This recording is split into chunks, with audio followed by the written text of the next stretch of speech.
আজকে আমি খানমান ভর্তা করব।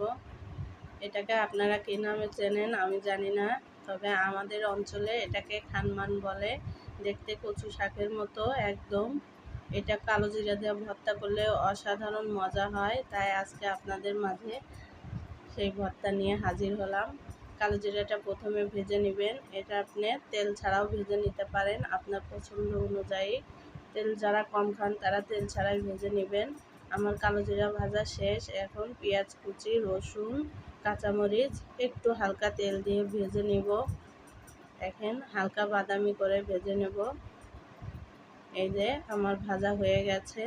এখন সেই কেটে রাখা খানমান পাতাটা দিয়ে দিলাম, দিয়ে একটু ভেজে নিতে হবে।